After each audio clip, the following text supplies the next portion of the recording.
ఆశ్చర్యకరమైన ఆలోచనను అనుగ్రహించువాడైన యేసుక్రీస్తు ప్రభువారి నామంలో మీ అందరికీ నా హృదయపూర్వక శుభములు.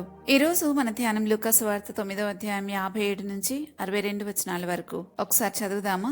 57వ వచనం నుంచి, వారు మార్గమును వెళుచుండగా ఒకడు, నీవెక్కడికి వెళ్ళినను నీ వెంట వచ్చునని ఆయనతో చెప్పెను. అందుకు యేసు, నక్కలకు బొరియలను ఆకాశ పక్షులకు నివాసములు కలవు, కాని మనుష్య కుమారునికి తలవాల్చుకున్నట్టుకైనను స్థలం లేదని అతనితో చెప్పెను. ఆయన మరొకనితో, నా వెంట రమ్మని చెప్పెను. అతడు, నేను వెళ్లి మొదట నా తండ్రిని పాతిపెట్టి వచ్చుటకు సెలవిమ్మని మనవి చేశాను. 60వ వచనంలో, అందుకు ఆయన, మృతులు తమ మృతులను పాతిపెట్టుకుని నిమ్ము, నీవు వెళ్లి దేవుని రాజ్యమును ప్రకటించమని వానితో చెప్పెను. మరి ఒకడు, ప్రభువా, నీ వెంట వచ్చుతను కాని నా ఇంట ఉన్న వారి యొద్ద సెలవు తీసుకుని వచ్చుటకు మొదట నాకు సెలవిమ్మని అడగగా 62వ వచనంలో, యేసు నాగటి మీద చేయి పెట్టి వెనుకతట చూచు వాడెవడను దేవుని రాజ్యమునకు పాత్రుడు కాడని వానితో చెప్పెను. ఈ వాక్య భాగం అంతటిలో ముగ్గురు వ్యక్తులు మనకు కనబడుతున్నారు. ఒకరు యేసు ప్రభుని అడుగుతున్నాడు, నువ్వెక్కడికి వెళ్ళినా నీ వెంట నేను వస్తాను ప్రభువా అని. ఇంకొకరిని ప్రభువే పిలిచారు, నా వెంట రమ్మని. ఇంకొకరు మూడో వాడు, ప్రభువా నీ వెంట వస్తాను కాని ఇంటికి వెళ్లి సెలవు తీసుకుని వస్తానని చెప్పాడు. అయితే మొదటి వ్యక్తుల నుండి మనం తెలుసుకోవలసిన విషయాన్ని ఒకసారి గమనిద్దాం. ఆ మొదటి వ్యక్తిలోని హృదయంలో అన్నిటికీ స్థానం ఉంది. నక్కలకు, ఆకాశ పక్షులకు, లోకంలో ఉన్న వాటన్నిటికీ అతని హృదయంలో స్థానం ఉంది. కానీ ప్రభువుకి స్థానం లేదన్న సంగతిని ప్రభు 58వ వచనంలో ఆయన మాట ద్వారా మనకు అర్థమైంది. కాబట్టి అన్నిటికీ స్థానం ఇచ్చి దేవునికి స్థానం ఇవ్వకపోతే వారి పట్ల ప్రభువుకున్న అభిప్రాయము ఇదే. 58వ వచనంలో ప్రభు చెప్పినట్లుగా, నక్కలకు, ఆకాశ పక్షులకు అన్ని నివాసాలున్నాయి, కానీ మనిషి కుమారుని తలవాల్చుకోవడానికైనను స్థలము లేదు అని. ప్రభు యొక్క అభిప్రాయం ఇలాంటి వారి పట్ల ఇదే ఉంటుంది. మాట వరుస కంటాము, నేను దేవుని కోసమే బ్రతుకుతాను అని, కానీ నిజంగా అలా బ్రతకని వారిని గురించి ప్రభు ఇలాగే అభిప్రాయపడుతున్నారు. ఇతను అన్నాడు యేసయ్యతో, నువ్వెక్కడికి వెళ్ళినా నేను వస్తాను అని. దేవునికి మనస్సులో చోటు ఇవ్వకుండా ఆయన వెంట వెళ్లడం అసాధ్యమని దేవునికి తెలుసు. దేవుని సేవకుడు మాత్రమే, అంటే శిష్యుడు మాత్రమే ఆయన ఎక్కడుంటారో అక్కడ ఉంటారని యోహాను సువార్త 12వ అధ్యాయంలో చూస్తాం. యేసయ్య అన్నారు, ఒకడు తన శిష్యుడు కావాలి అని అంటే ఎవడైనాను తన ప్రాణంను సహా ద్వేషించుకుంటే వాడు నా శిష్యుడు కానేరుడు అని. లూకాసు వార్త 14వ అధ్యాయం 26వ వచనంలో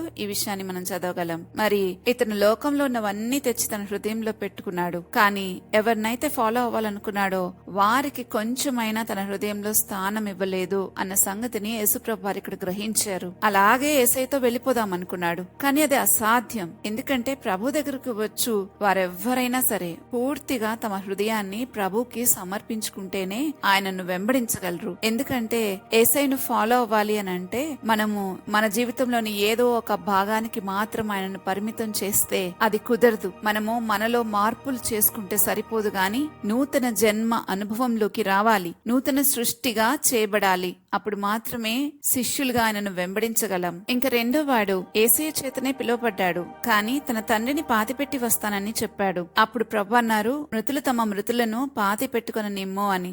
ఆత్మ తిరిగి జన్మించని వారందరూ దేవుని దృష్టికి సజీవులు కారు. ఏ పని కొరకు ఆ పని చేసేవారు ఉంటారు, కానీ ఇతడు దేవుని రాజ్యం కోసం ప్రభు ఎన్నుకొన్న వ్యక్తి. అందుకే ప్రభువు వారిని వారు పాతి పెట్టుకుంటారు, నువ్వు వచ్చి నన్ను వెంబడించు అని గట్టిగా చెప్పగలిగారు. ప్రభు పిలవగానే స్పందించకపోతే మళ్ళీ ఎప్పటికీ పిలుస్తారో, అసలు పిలుస్తారో లేదో తెలియదు. అందుకే కొరింథీయులకు రాసిన 2వ పత్రిక 6వ అధ్యాయం 3వ వచనంలో ఉంది, ఇదిగో ఇప్పుడే మిక్కిలి అనుకూల సమయం, ఇదిగో ఇదే రక్షణ దినం అని. ఎప్పుడు ప్రభువు పిలిస్తే అప్పుడు వెంటనే మనం స్పందించాలి. ప్రభు మరి ఇంత గట్టిగా ఇతనికి ఎలా చెప్పగలిగారు అని అంటే, ఇతని హృదయంలో దేవునికి ఎంతో స్థానం ఉంది, కానీ ఇప్పుడు కాదు తర్వాత అనుకున్నాడు.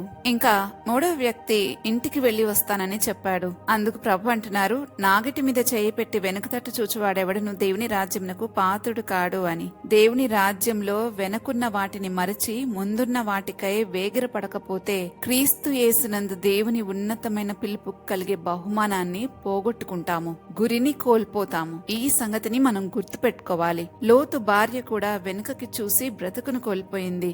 ఆమె ఈ చివరి రోజుల్లో మనకి బుద్ధి కలగటానికి ఒక దృష్టాంతంగా మిగిలిపోయింది. ఈ ముగ్గురు వ్యక్తుల ద్వారా యేసుప్రభు వారు మనకు ఒక స్పష్టమైన సత్యాన్ని బోధిస్తా ఉన్నారు. మొదటి వ్యక్తి హృదయంలో అన్నిటికీ స్థానం ఉంది, కానీ యేసుప్రభుకి మాత్రం లేదు. రెండో వ్యక్తి పిలుపు విన్నాడు, కానీ అతని కేంద్ర స్థానం తన ఇంటి వారి మీద ఉంది. ఆలస్యంగా స్పందించడానికి ఇష్టపడ్డాడు. ఆలస్యము అవిధేయతతో సమానమేనని తెలుసా? ఇంకా మూడో వ్యక్తి ముందుకు నడవాలనుకున్నాడు, కానీ వెనుకకు చూస్తూ వెనుకున్న వాటిని మరువలేకపోయాడు. ఈ వాక్య భాగం ద్వారా యేసు యేసుప్రభుని వెంబడించటం, శిష్యత్వం ఎంత లోతైనది, ఎంత గంభీరమైనదో మనకు స్పష్టంగా తెలియజేయబడుతుంది. శిష్యత్వం అనేది కేవలం ఉత్సాహంగా మాట్లాడే మాటలలో కాదు, లేదా భావోద్వేగమైన నిర్ణయం కాదు, పరిస్థితులు అనుకూలంగా ఉన్నప్పుడు మాత్రమే తీసుకునే నిర్ణయం అంతకన్నా కాదు. ప్రభువే ఆదియు అంతమై ఉన్నాడు గనుక హృదయంలో ఆయనకే ఆద్యంతముల స్థానమునిచ్చి ఆయనను కేంద్రంగా ఉంచుకుని పిలుపు వచ్చినప్పుడు వెంటనే స్పందించి,